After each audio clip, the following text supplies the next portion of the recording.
let's learn beta. There is a single question in the textbook, and what is it?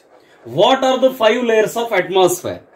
The different 5 layers of atmosphere which are given here, they are troposphere, stratosphere, mesosphere, ionosphere and exosphere. तपांबर, स्थितांबर, दलांबर, आयनांबर, बाह्यांबर. कसं? तपांबर, स्थितांबर, दलांबर, आयनांबर आणि बाह्यांबर. ठीक आहे, असे 5 स्तर आहेत वातावरणाचे. ठीक आहे मित्रांनो, तुमच्या समोर ह्या आकृतीमध्ये हे आहे पृथ्वीचा पृष्ठभाग. ठीक आहे, this is the surface of earth. ठीक आहे, this is the surface of earth. हे पृथ्वीचा पृष्ठभाग आहे. या पृष्ठभागालाच तुम्हाला तुमचे असे डुबके झाडं बिडं बघायला भेटते इथं. ठीक आहे, इमारती, घरं विरं तुम्ही जिकडे राहता ते सगळे इथं आहे. लक्षात येते की नाही? So the trees are here on the ground. तर हे आहे, लक्षात घ्या. तर अशा पद्धतीनं हे तुमच्या सभोवतालचं जे जग तुम्हाला दिसतंय ते या ठिकाणचं आहे बेटा. ठीक आहे, मग इथून ही सुरुवात अशी झालेली आहे. म्हणजे आता ही हाईट थोडीशी कंपॅरेटिव्हली झाडाची हाईट काय अख्ख्या तपांबरा एवढी उंच नाही, पण समजून घेण्याचा भाग असा आहे. It is the earth surface. हा पृथ्वीचा पृष्ठभाग आहे इथून वर. ठीक आहे, म्हणजे ही जर पृथ्वी असेल, हे पृथ्वीचा पृष्ठभाग, तर त्याच्यापासून वर अशी हाईट मी दाखवली आहे. एकूण हाईट किती आहे वातावरणाची माहिती आहे तुम्हाला? What is the total height of the atmosphere from earth surface? पृथ्वीच्या पृष्ठभागापासून साधारण 10,700 किलोमीटरची ही लेंथ आहे, ही लांबी आहे. किती आहे? 10,700 किलोमीटर बेटा. 10,700 किलोमीटर इतकी लांबी आपल्या वातावरणाची, किंवा जाडी म्हणता येईल त्याला आपल्याला, पृथ्वीच्या पृष्ठभागापासून. The thickness of our atmosphere is 10,700 kilometre. Okay, from earth ground up to the exosphere, end of the exosphere. 10,700 kilometers thickness, and this thickness is divided in 5 layers. याचे 5 स्तर बनलेले आहेत. आता प्रत्येक स्तराबद्दल मी थोडीशी इन्फॉर्मेशन तुम्हाला सांगतो. पहा, सगळ्यात पहिला जो स्तर आहे, the first layer, that is called as the troposphere. सगळ्यात पहिला जो ट्रोपोस्फेअर नावाचा जो स्तर आहे, त्याच्यामध्ये बघा ही इतकी हाईट आहे त्याची युजली. म्हणजेच तो जनरली पृथ्वीपासून किती किलोमीटर अंतरावर आहे? 12 किलोमीटर अंतरावर आहे बेटा. From earth it is located at the height of 12 kilometres from surface ground. पृथ्वीच्या पृष्ठभागापासून 12 किलोमीटर पर्यंत तुम्हाला ट्रोपोस्फेअर म्हणजे तपांबर बघायला मिळेल. या ट्रोपोस्फेअर मध्येच, म्हणजे तुम्हाला इमेजिन करण्यासाठी सांगतो की क्लाउड्स म्हणजे ढग. हा सर, हे ओळखीच आहे बघा. ढग तुम्हाला याच्यामध्ये बघायला मिळतील. Hot air balloons, hot air balloons, hot air balloons. काही लोक जातात ना फुग्यापासून. हॉट एअर बलून्स, हायड्रोजन गॅसचे बलून असतात, मोठमोठे फुगे. मग ते फुगे ज्या ठिकाणी तरंगतात ते सगळे 12 किलोमीटरच्या खाली आहेत बेटा, त्याच्यावर नाही. आणि सगळ्यात महत्वाचं सांग का, आपल्याला मिळणारा पाऊस जो आहे ना, सांग भोलानाथ पाऊस पडेल काय? काहीच भोलानाथ काय सांगत नाही, पाऊस काही पडत नाही. लक्ष द्या बे. तर पडणारा पाऊस जो आहे तो याच्यातच पडतो, म्हणजे तपांबरामध्येच. कारण जहां पे ढग है वहां पे बारिश है. ठीक आहे ना?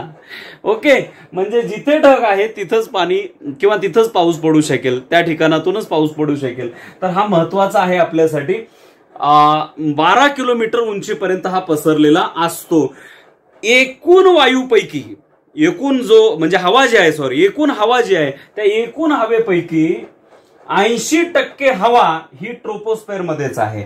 80% एअर. किती? 80% एअर इज मिक्स्ड और कंटेन इन द ट्रोपोस्फेअर. 80% हवा, एकूण हवेच्या 80% म्हणजे जास्तीत जास्त maximum air is located in the troposphere. सगळ्यात जास्त हवा जी आहे, हवेचा एकूण 100% भागापैकी 80% भागाची हवा ही तपांबरामध्ये किंवा ट्रोपोस्फेअर मध्ये असल्याचं आपल्याला दिसून येतं. म्हणजेच सगळ्यात जास्त हवा हे ह्याच ठिकाणी तुम्हाला बघायला मिळते. म्हणजे जसजसं आपण वर जाऊत ना, पृथ्वीच्या पृष्ठभागापासून जसं जसं आपण वर जाऊ तसतशी हवा विरळ विरळ विरळ विरळ म्हणजे कमी कमी कमी कमी होत जाते. सगळ्यात जास्त ह्या खालच्या 12 किलोमीटरच्या पट्ट्यामध्ये बेटा. आणि 12 किलोमीटरच्या पट्ट्याचं नाव काय? पट्ट्या. त्याला आपण काय म्हणायचंय? ट्रोपोस्फेअर, तपांबर असं म्हणायचंय बेटा. तपांबराच्या नंतर पुढच्या टप्प्याकडे आपल्याला जायचं आहे. तो टप्पा आहे त्याला आपण स्ट्रॅटोस्फेअर असं नाव दिलेलं आहे. स्ट्रॅटोस्फेअर अगोदर हाईट नुसार आपण जाऊया. याचं थिकनेस किती आहे? The thickness of stratosphere is nearly 50 kilometres. इथपासून इथपर्यंत जे थिकनेस आहे ते किती आहे? 50 किलोमीटर्स, म्हणजे 50 किलोमीटर इतकी जाडी या स्ट्रॅटोस्फेअरची आहे. म्हणजे पृथ्वीपासूनची हाईट किती असेल तोही भाग लक्षात घ्यावा लागेल. The height from earth is, पृथ्वीच्या पृष्ठभागापासूनची उंची अर्थातच हे 50 आणि 12 म्हणजे 62 किलोमीटर इतकी हाईट कुणाची बेटा? ठीक आहे, इथपर्यंतची हाईट किती? 62 किलोमीटर पर्यंत काय सापडेल तुम्हाला? स्ट्रॅटोस्फेअर सापडेल. कुठून? 12 किलोमीटरच्या नंतर पुढे 50 किलोमीटर पर्यंत, म्हणजे टोटल हाईट झाली 62 किलोमीटर. सगळ्यात महत्वाची पॉइंट याच्यात लक्षात ठेवा रे बाबा. काय सगळ्यात महत्वाचा पॉइंट आहे? चॅनलला सबस्क्राईब करा. लक्ष द्या. सगळ्यात महत्वाचा पॉइंट काय आहे? स्ट्रॅटोस्फेअर मध्ये अत्यंत महत्वाचा घटक आढळतो ज्याला आपण ओझोन वायू असं म्हणतो. मेन्शन इट, नोट करा, लिहून ठेवा. त्याला सगळ्यात महत्वाचं वेटेज आहे. Ozone is found in stratosphere. या स्थितांबरामध्येच आपल्याला ओझोन बघायला मिळतो. त्याचबरोबर weather balloon, weather balloon, weather balloon माहित आहेत का तुम्हाला? सांगतो. विदर बलून म्हणजे हवामानाचा अंदाज घेण्यासाठी काही बलून सोडलेले असतात त्याच्यावर, म्हणजे ऑब्झर्वेटरीज ज्याला आपण हवामानाचा अंदाज घेण्यासाठी ज्या निरीक्षण संस्था असतात तर त्या काय करतात? अशा प्रकारचे बलून हवेमध्ये सोडतात आणि आपल्याला सांगतात येत्या 48 तासानंतर प्रचंड मुसळधार पावसाची शक्यता आहे. पाऊस कधी पडतो कधी पडत नाही, तो एक अंदाज असतो. ठीक आहे ना, तो एक अंदाज असतो. वातावरणाचं निरीक्षण करतात आणि त्याच्यानुसार ते गेस करतात की थोड्या तासामध्ये, काही दिवसामध्ये, काही तासामध्ये पाऊस पडू शकेल. मग त्याचा अंदाज तुम्हाला कसा कळेल? की या जसं एखादं सॅटेलाइट काम करतो तसेच हे बलून सुद्धा इन्फॉर्मेशन वगैरे, शूटिंग वगैरे किंवा त्याचे छायाचित्र वातावरणाचे सगळे आपल्याकडे पाठवतात. हे weather balloon. Ozone layer, ozone थर माहित आहे ना? Ozone protect us from the ultraviolet rays which are coming from the sun. सूर्यापासून निघणारे किंवा येणारे, आपल्याकडे येणारे जे अल्ट्राव्हायोलेट रेज आहेत किंवा अतिनील किरण आहेत त्यांना थोपून धरण्याचं काम, ऍब्झॉर्ब करण्याचं काम कोण करते बे? ओझोन लेअर करते. ओझोन लेअर जर नसताना तर आपल्या सगळ्यांना कॅन्सर सारखे आजार झाले असते. पहिले स्किन कॅन्सर, पुन्हा बोन कॅन्सर, पुन्हा मग आपणच कॅन्सर. ठीक आहे, अशा प्रकारचे डिसीज आपल्याला झाले असते जर ओझोन लेअर नसतात तर. आणि तो ओझोन कुठं सापडतो बेटा? तो ओझोन सापडतो या स्ट्रॅटोस्फेअर मध्ये, ज्याचं थिकनेस, जाडी 50 किलोमीटर आहे. पृथ्वीपासून शेवटचं टोक त्याचं 62व्या किलोमीटरला दिसतं बेटा. अशा पद्धतीने याच्यामध्ये ओझोन आहे. ओझोन इज व्हेरी इम्पॉर्टंट रे बाबा, तो खूप महत्वाचा आहे. तो जर नसता तर मग आपलं काहीच खरं नव्हतं बेटा. चला लक्ष द्यावे. आता त्याच्यानंतर तिसरा आहे दलांबर. दलांबराची जी हाईट आहे ती साधारण 30 ते 35 किलोमीटर थिकनेस. इथून वरती किती? 30 ते 35 किलोमीटर. 30 ते 35 किलोमीटर, 30 to 35 किलोमीटर. ओके बेटा, अब कितना हो गया? ठीक आहे, म्हणजे साधारण म्हणजे तिथं तुम्ही म्हणाल 92 ते 97 येते की सर? हो येते, मलाही माहिती आहे, पण 90 ते 95 त्याच्याही पुढे लिहिलं मी 100 किलोमीटर बस. ठीक आहे, तर अशा एवढ्या उंचीपर्यंत तुम्हाला दलांबर बघायला मिळेल. दलांबरामध्ये ठीक आहे, आता याच्यामधली नावं लक्षात घ्या रे बेटा. ट्रोपो हा जो शब्द आहे त्या ट्रोपोचा मिनिंग आहे चेंज. याच्यातला ट्रोपो म्हणजे काय? चेंज. माहित असू दे ही नावं कशी पडली. ट्रोपो मीन्स चेंज. चेंज म्हणजे बदल. पृथ्वीच्या सलग असल्यामुळे अगदी पृथ्वीला चिटकून कोण आहे? ट्रोपोस्फेअर आहे. पृथ्वीला एकदम चिटकून आहे. मग त्यामुळे पृथ्वीच्या वातावरणामध्ये सातत्याने चेंजेस होत राहतात, बदल होत राहतात. म्हणून ह्याला काय म्हटलंय? ट्रोपो मीन्स चेंज. ज्या स्तरामध्ये नेहमी बदल होत राहतात त्याला ट्रोपोस्फेअर म्हणायचा. तो पृथ्वीला चिटकून असतो. The next stratosphere. ह्याचे स्वतंत्र स्तर आहेत. स्ट्रॅटो हा जो शब्द आहे याचा अर्थ मेनी लेयर्स. याच्यामध्येच वेगळे लेयर्स जास्त आहेत म्हणून याला स्ट्रॅटोस्फेअर. वेगळे स्तर आहेत म्हणून त्याला स्थितांबर असं नाव पडलंय. पुढे मेझोस्फेअर. मेझो म्हणजे मिडल. मेझो या शब्दाचा अर्थ काय आहे? मिडल. मेझो म्हणजे मिडल म्हणजे मध्यभागी. तर ते माहित नाही का? मेझो म्हणजे मिडल म्हणजे मध्यभागी. कोणा मध्यभागी? तर बघा ना बे, याच्या डोक्यावर 2 आणि याच्या पायाखाली 2 आहेत. कुणाच्या? या मेझोस्फेअरच्या. डोक्याकडे 2, पायाखाली 2 आहेत का? 2 स्ट्रॅटोस्फेअर, ट्रोपोस्फेअर. पायाखाली, पुढे डोक्यावर 2, आयनोस्फेअर अँड एक्झोस्फेअर. क्लिअर बेटा? म्हणून हे बरोबर मध्यभागी आहे, म्हणून नाव काय पडलं? मेझोस्फेअर. दलांबर असं नाव पडलं. आता हे जे दलांबर जे आहे 30 ते 35 किलोमीटरची जाडी. ऍव्हरेज सगळं एकूण जर आपण कॅल्क्युलेट केलं तर साधारणपणे हे 12, हे 50, म्हणजे हे 62 झालं. 62 आणि साधारण म्हणजे ऍव्हरेज 90 ते 100 किलोमीटरचा पट्टा आपण आतापर्यंत पृथ्वीपासून तेवढे उंचीवरती पोहोचलोय बेटा. पडसाल नीट बसा, तेवढ्या उंचीवर पोहोचलोय. आणि नीट बसल्या बसल्या आपलं चॅनल सबस्क्राईब करा. ठीक आहे? तर लक्ष द्या रे बाबा. आता एवढ्या 100 किलोमीटर पर्यंत आपण पोहोचलोय. मग इथं काय माहितीये तुम्हाला? The coldest point. इथं लिहा बे, कोल्डेस्ट पॉइंट. कोल्डेस्ट पॉइंट म्हणजे सगळ्यात थंडगार ठिकाण आहे. थंडगार, किती थंडगार. -90 डिग्री सेल्सिअस पर्यंत टेम्परेचर जातं बापू तिथं. टेम्परेचर बद्दल पण बोलणार आहे, काळजी करू नका. तर लक्ष द्या. आता म्हणजे कारण आपल्याला माहित आहे बेटा, पृथ्वीपासून जसजसं वर वर वर वर जाऊ तसं तापमान कमी कमी कमी कमी होत जातं. पण कुठवर कमी होतं माहिती आहे बेटा? तर हे फक्त आणि फक्त मेझोस्फेअर पर्यंतच कमी होतं. ह्याच्यावरती टेम्परेचर कमी होत नाही, वाढत जातं. ठीक आहे? माहित राहू द्या. मग आता पृथ्वीच्या पृष्ठभागापासून वर चालू तापमान कमी व्हायला लागले, म्हणून तर महाबळेश्वर उंचावरचं ठिकाण, थंड हवेचं ठिकाण आहे का नाही? बेंगलोर, म्हैसूर, उटी. अरे उटी थंडगार. आणि तिकडे जम्मू काश्मीर, हिमालय थंडगार. जिथं उंची जास्त आहे तिथं एकदम थंडी. ठीक आहे ना बेटा? पृथ्वीच्या पृष्ठभागाला साधारणपणे टेम्परेचर किती असतं माहितीये का? आय विल रफ दिस. हे मोडतो. ठीक आहे? पुसून घेतो. पृथ्वीच्या सरफेसला बघा, लक्ष द्या. पृथ्वीच्या सरफेसला साधारणपणे 15 डिग्री ऍव्हरेज टेम्परेचर असतं. 15 अंश सेल्सिअस ऍव्हरेज टेम्परेचर आहे. हे टेम्परेचर कमी कमी कमी कमी होत जातं. स्ट्रॅटोस्फेअर पर्यंत हे -56 पर्यंत पोहोचतं. इथं इथं इथं इथं इथं लक्ष दे रे बाबा. हे अशी एक उभी रेष मारतो मी या ठिकाणी, म्हणजे टेम्परेचर नोट करता येईल. ठीक आहे? आता इथं टेम्परेचर काय होते? फॉल होते, म्हणजे कमी व्हायला लागले. कुठवर कमी होईल? इथपर्यंतच टेम्परेचर कमी होतं. कसं कमी होतं? 15चं पुन्हा काय होतं माहितीये का? सरासरी तापमान आहे, भले आपल्याकडं 30 असेल 35 असेल, पृथ्वीचं ऍव्हरेज टेम्परेचर लक्षात घ्यायचं. तुझ्या गावातलं किंवा माझ्या तालुक्यातलं नाही. ओके? लक्ष द्या बाई. तर एवढं कमी टेम्परेचर आहे, 15 अंश सेल्सिअस सरासरी तापमान. हे कमी होत जातं, वरच्यावर उंचीनुसार कमी होत जातं. स्ट्रॅटोस्फेअर ला आपण जेव्हा पोहोचतो त्यावेळेला साधारणपणे ते -56 डिग्री सेल्सिअस पर्यंत कमी होतं. बघा, मायनस म्हणजे -56 अंश सेल्सिअस कमी झालं, शून्यापेक्षा कमी मायनस. ठीक आहे? त्याच्यानंतर जसं अजून वर गेलो -92 डिग्री सेल्सिअस किंवा -90 डिग्री सेल्सिअस, -90 अंश सेल्सिअस, द कोल्डेस्ट पॉइंट. म्हणून इथं काय लिहिले बघा, हे दलांबराच्या बरोबर लेवलला काय लिहिले? इथं कोल्डेस्ट पॉइंट, सगळ्यात थंडगार ठिकाण, थंडगार जागा आहे ती. लक्षात येते का? आणि ह्याच्यानंतर मात्र पूर्व उलट होतं. इथं खाली मुंडी केलेला बाण आहे, आता वर मुंडी करून बाण काढतो बेटा. का बरं? त्याचं कारण आहे, असं तापमान पुन्हा हळूहळू वाढायला लागतं. आणि किती वाढतं? बाह्यांबराच्या जवळ जात असताना हे टेम्परेचर 1200 अंश सेल्सिअस पर्यंत पोहोचतं. 1200 डिग्री सेल्सिअस. कुठं जात असताना? बाह्यांबरापाशी जात असताना 1200 degree Celsius. Can you imagine बेटा? 100 डिग्री सेल्सिअसला पाणी खळ खळ खळ खळ उकळते. ठीक आहे? भांड्यामध्ये डान्स करते पाणी 100 अंश सेल्सिअस टेम्परेचरला. हे किती आहे? 1200. त्याच्या 12 पटीनं जास्त आहे रे बेटा. त्यामुळं इथं टेम्परेचर खूप आहे. माय तिथला नाद करायचा नाही. लक्ष द्या. आता पुढं आय नंबर.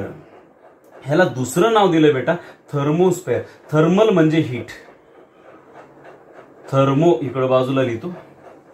थर्मो या शब्दाचा मिनिंग काय? हीट, उष्णता. थर्मो म्हणजे हीट, उष्णता बेटा. ठीक आहे? ज्या स्तरामध्ये आता काय होतंय तर उष्णता वाढायला सुरुवात होते, त्याचं दुसरं नाव काय दिलंय? थर्मोस्फेअर.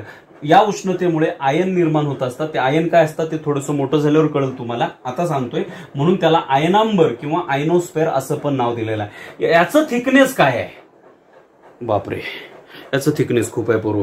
कुठे किती आहे याचं थिकनेस? नियर अबाउट 620 किलोमीटर्स और near about more than 600 kilometres असं म्हणूया त्याला आपण.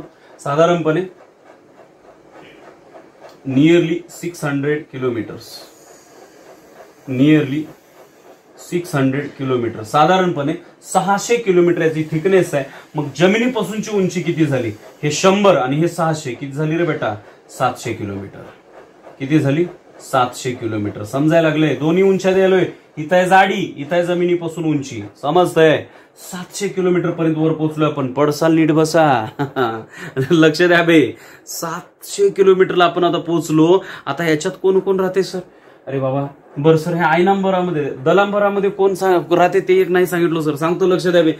तर साधारणपणे इथं घडणारी सगळ्यात महत्वाची घटना, मेटिओर्स बर्न हिअर किंवा विदर बलून्स वातावरणाचे. ठीक आहे, ते तुम्हाला सांगितलेलेच आहे. ओके, पहा लक्ष द्या. मेझोस्फेअर मध्ये एक सगळ्यात महत्वाचा घटक आहे meteors burn here. Meteors burn here. Meteors म्हणजे कोण? उल्कापात होता होता पृथ्वीवरती येऊन, एखादा उल्का कोसळते पृथ्वीवरती. ठीक आहे, बरोबर आहे. आणि त्याच्यामुळेच तर आपल्याला माहिती आहे की लोणार सरोवर निर्माण झालं पृथ्वीवरती. मोठा उल्कापात झाला है ना, एक मोठा धोंडा असा पृथ्वीवर येऊन आदळला आपल्या बुलढाणा जिल्ह्यामध्ये, आणि तिथं एक मोठा खड्डा तयार झाला आणि त्याचं आज मोठं तळं तयार झालंय. त्याला आपण लोणार तळं किंवा लोणार सरोवर असं म्हणतो. मग बेटा हे सगळे धोंडे जर आपल्या अंगावर पडले तर अवघड होईल की नाही? परंतु वातावरण आपल्याला किती प्रोटेक्शन देतं लक्ष द्या.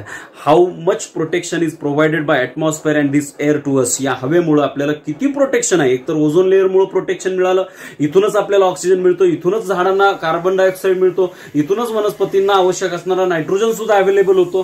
कितीतरी महत्वाचे मुद्दे आपल्याला याच्यामध्ये घेता येतील. आणि सगळ्यात महत्वाचं सांगितलं, मेटिओर्स बर्न हिअर. उल्कापिंड जे आहेत ना वातावरणामध्ये, म्हणजे अवकाशातून पृथ्वीकडे येणारे जे धोंडे आहेत आपल्या भाषेमध्ये, जे दगड पृथ्वीवर येऊन पडणार आहेत वातावरणात, म्हणजे स्पेसमधनं, अवकाशामधनं, त्या सगळ्याचा जाळ आणि धूर कुठं होतो? ह्या मेझोस्फेअर पर्यंत आल्याबरोबर ते जळून खाक होऊन राख रांगोळी होते त्यांची. म्हणून ते दगड आपल्यावर पडत नाही. समजते का? नाही तर मग आपले डोसके रोजच फुटले असते. लक्ष द्यावे. तर हे त्याचं काम आहे. का बरं सर जाळ कसा काय लागतो त्या दगडांना किंवा त्या वस्तू ज्या आपल्याकडे आल्या त्यांना जाळ कसा काय लागतो? बेटा फ्रिक्शन, घर्षण, असा हात घास घास, अरे गरम लागायला सर. हा बेटा, त्याच्यानं जाळ तयार होत असतो. त्याच्यानं जाळ तयार होत असतो. मग असे जर उल्कापिंड आपल्याकडे यायला लागले तर हे या वातावरणासोबत त्याचं घर्षण होतं, ऍटमॉस्फेअर सोबत. आणि त्याच्यातला हा भाग कुठला? मेझोस्फेअरचा. तर मेझोस्फेअर आणि स्ट्रॅटोस्फेअरच्या खाली शक्यतो हे जास्त पोहोचत नाहीत. काही पोहोचतात पण सगळेच पोहोचत नाहीत. जे अर्ध्यापेक्षा जास्त असे वर जळून जातात. त्याचं रिझन ते आहे. दुसरी बाब, आयनोस्फेअर मध्ये आपण काय करतो बेटा? महत्वाचे मोठे सॅटेलाइट्स आपण तिकडे पाठवून देत असतो. Satellites of which are useful. Satellite माहिती आहेत ना, उपग्रह आपल्याला याच्यात बघायला मिळतात. आणि दुसरी एक महत्वाची इव्हेंट किंवा दुसरा महत्वाचा इव्हेंट लक्षामध्ये ठेवा रे बाबा, स्ट्रॅटोस्फेअर मध्ये अजून एक महत्वाचं, विमानात बसून जाताना जर आपण कुठं असतो, विमानात बसून जाताना आपण कुठं असतो, तर तुमच्या महत्वाचं माहितीस्तव सांगतो. विमानात बसून जाताना तुम्ही या ढगांच्या पण वर असता बे. ढगांच्या वर म्हणजे हे आपलं विमान चाललं इथं डुक्कर. लक्षात आलं? हे धूरकाडीत निघालं बघा विमान. कुठं आलं विमान? हे स्ट्रॅटोस्फेअर मध्ये आलं. सॅटेलाइट कुठं आला? हो, याच्या खाली सॅटेलाइट ठेवायचं नाही बे, याच्या अलीकड. ठीक आहे, तर आयनांबरामध्ये आपण सॅटेलाइट ठेवू शकतो. म्हणजे उपग्रह आपण तिथं नेऊन ठेवू शकतो, जो की पृथ्वीची परिक्रमा पूर्ण करतो, पृथ्वीचे फोटो काढतो, वातावरणाचे फोटो काढतो, आपल्याला इन्फॉर्मेशन पाठवतो. हे सगळ्या गोष्टी ठीक आहे ते तिथं असतात.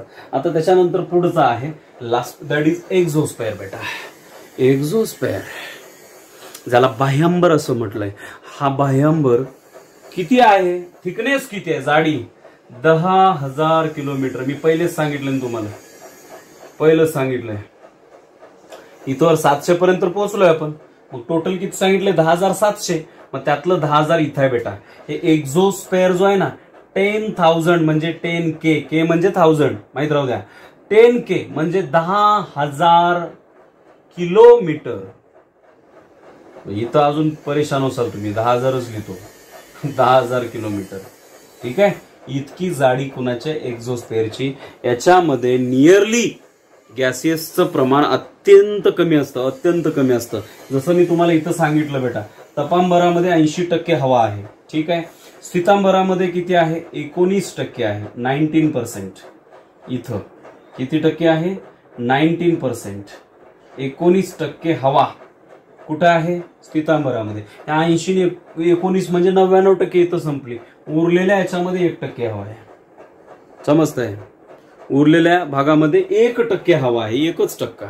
समजतंय? मग इकडे किती कमी हवा असेल वी कांट इमॅजिन. खूपच कमी हवा आहे. मग या ठिकाणचं काय प्रोग्राम आहे का नाही सर आपला? माणूस गप बसत नाही बेटा. कुठेही जाऊ द्या माणूस काय गप बसना. फायनली पृथ्वीपासूनची उंची किती झाली ते एवढी एक लिहितो. 10,700 किलोमीटर झाली बेटा. किती झाली? 10,700 किलोमीटर झाली. डन. आणि याच्यात कोण आहे? कम्युनिकेशन सॅटेलाइट किंवा satellites of high altitude. High altitude म्हणजे अल्टिट्यूड म्हणजे उंची.